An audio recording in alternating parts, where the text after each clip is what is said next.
Startup को लेकर मेरा अपना मानना है कि बिहार के हर घर में एक स्टार्टअप होना चाहिए, और स्टार्टअप नहीं है उसके पीछे सिर्फ एक ही वजह है, पूंजी की अनुपलब्धता। जो मैं सीडी रेशियो की बात करता हूं, मैं पहला बिहार में व्यक्ति हूं सामाजिक राजनीतिक जीवन में जो इसको सार्वजनिक तौर पर इतनी मजबूती से रोज कह रहा है कि बिहार में गरीबी का एक बड़ा कारण है गलत सीडी रेशियो। 1990 से लेकर पिछले वर्ष तक करीब 26 लाख करोड़ रुपया बिहार के लोगों का पैसा, हम लोग सोचते हैं बाहर से कोई आएगा फैक्ट्री लगाएगा, वो लगाए ना लगाए 26 लाख करोड़ रुपया मेरा और आपका बचत का पैसा जो हमने अपने बिहार के बैंकों में जमा किया, ये पैसा बैंकों ने दूसरे राज्यों में भेज दिया। बिहार में सीडी रेशियो 40% जो लोन मिलता है यहाँ के लोग, राइट। पूरे देश के लोग अगर बैंक में 100 रुपया रखते हैं तो 70 रुपया on an average bank loan के तौर पर वापस देता है समाज को, जिससे आप अपना घर बनाते हैं, जिससे आप धंधा पानी करते हैं, जिससे आप गाड़ी खरीदते हैं, जिससे आप अपने बच्चे को पढ़ाते हैं, खेती में इन्वेस्टमेंट करते हैं। लेकिन बिहार में ये औसत है 40%।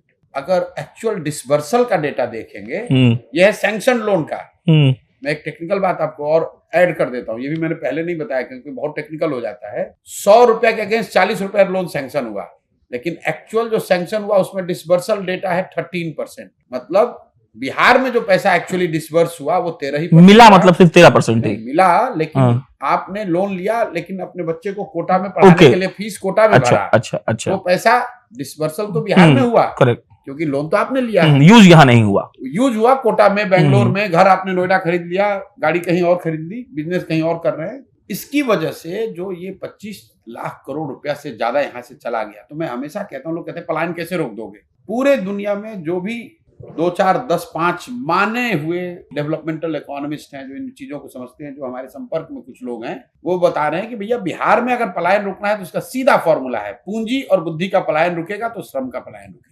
पूंजी का पलायन रोक दीजिए, पढ़े लिखे समझदार लोगों का पलायन रोक दीजिए, श्रम का पलायन अपने आप रुक जाएगा।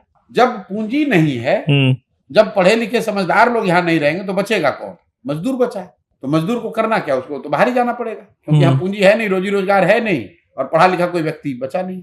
जो भी पढ़ लिख गया, समझदार हो गया, कुछ करने की स्थिति में आया, वो बिहार से बाहर चला गया। जो पैसा जिसके पास पूंजी हुई वो बिहार से बाहर इन्वेस्ट कर रहा है। तो यहाँ बचेगा कौन? सिर्फ मजदूर बचेंगे।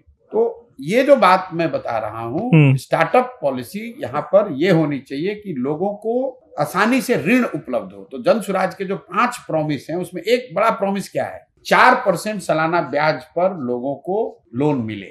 क्योंकि बिहार में जो हम लोग की बेसिक फिलॉसफी है कि 15 साल से कम उम्र के बच्चे को पढ़ाई विश्व स्तरीय हो। जब तक सरकारी स्कूल न सुधरे, सरकार ये व्यवस्था करे, कम से कम 5 साल ये अवसर दिया जाए कि आप अपने बच्चे को प्राइवेट स्कूल में भेजिए, फीस सरकार से भरा जाएगा, जब तक सरकारी स्कूल ना सुधरे। 15 से 50 वाले जो लोग हैं, जब जिनको स्कूल में आप पढ़ा नहीं सकते हैं, वो तो युवा हो गए, अब पढ़ के निकल गए, अब उनको सुधारा नहीं जा सकता है। उनको पूंजी उपलब्ध कराया जाए ताकि वो कुछ ना कुछ रोजी रोजगार कर सके। 60 से ऊपर के लोगों को, जिनको 400 रुपया सरकार भीख दे रही है, उनको कम से कम 2000 रुपया दिया जाए ताकि वो कुछ अपना जिंदगी डिग्निफाइड तरीके से जी सके। ये 5 जो हमारे प्रॉमिस हैं जन स्वराज के, उसमें ये महत्वपूर्ण इसी फंडामेंटल चीज पे आधारित है कि जिनको पढ़ाना है 15 से कम की उम्र को, उनको इतना अच्छा पढ़ाओ कि वो समाज पर बोझ न बने। जो पढ़ नहीं सकते हैं, पढ़कर निकल गए, उनको हाथ में पूंजी दो ताकि वो कुछ स्वरोजगार कर सके। और जो न पढ़ सकते हैं न रोजगार कर सकते हैं, उनको आर्थिक मदद दो ताकि वो अच्छी जिंदगी जी सके।